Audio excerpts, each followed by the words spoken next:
તો આજે આપણે એક નવા વિષય વિશે જાણીશું। તો આ વિષય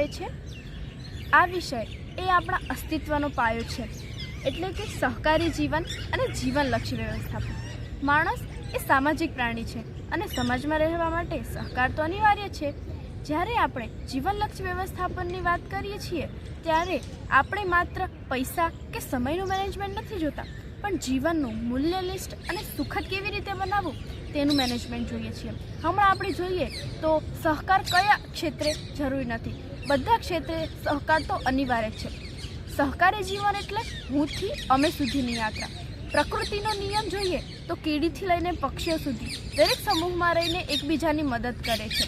બધાને એકબીજા ઉપર પૂરો વિશ્વાસ હોય છે, ત્યારે એકબીજાની શક્તિને આપણી શક્તિ આપણે બનાવી શકીએ છીએ। આપણે હંમેશા સહકારની ભાવના રાખવી જોઈએ।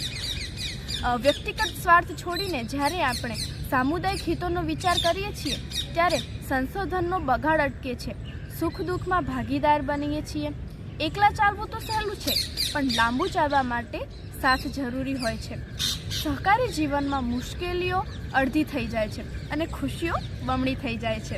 આપણે જ્યાં રહેણી કરણી એટલે કે આપણે જ્યાં રહીએ છીએ આપણી સોસાયટીમાં કે ગામમાં, ત્યાં પણ આપણે બધે જોઈએ છીએ કે કેટલી સહકાર ભાવના વિકસી છે।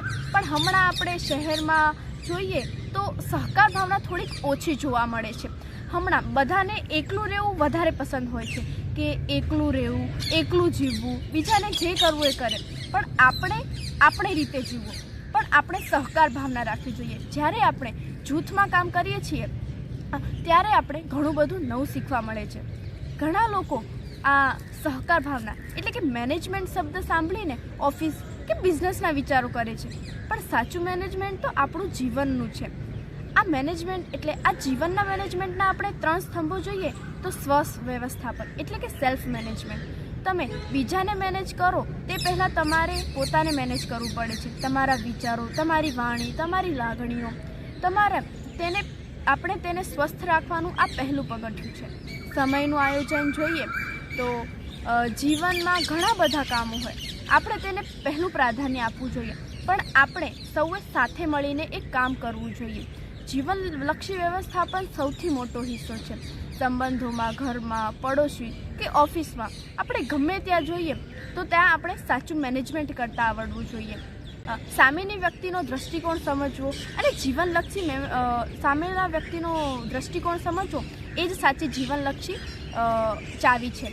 જ્યારે આપણે સહકાર અને વ્યવસ્થાપન ભેગા કરીએ છીએ ત્યારે એક ચમત્કારનું સર્જન થાય છે, ટીમવર્ક।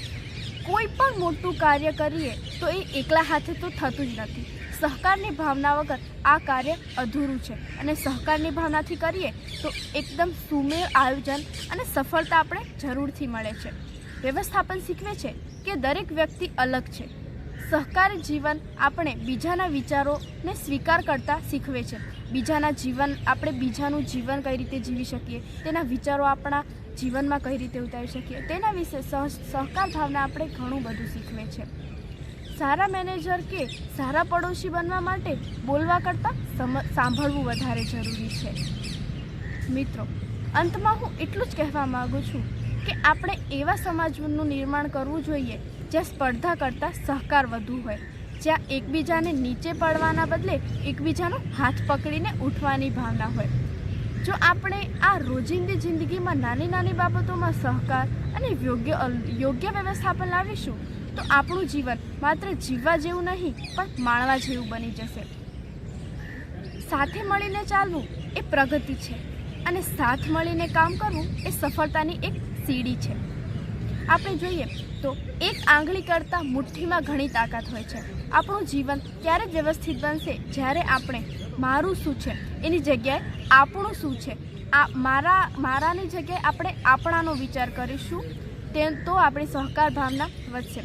સહકાર એ જીવનનો શ્વાસ છે અને વ્યવસ્થાપન એ જીવનની એક નવી દિશા બતાવે છે।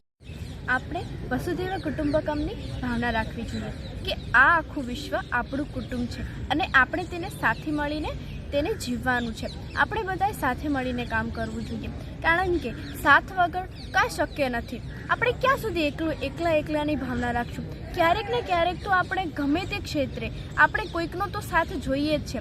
ભલે એક જણ હોય કે બે જણ હોય, પણ ક્યારેક આપણે એકલા તો સફળ થઈ શકતા નથી. આપણે સહકારની ભાવના વિકસાવવી જ જોઈએ. ધન્યવાદ.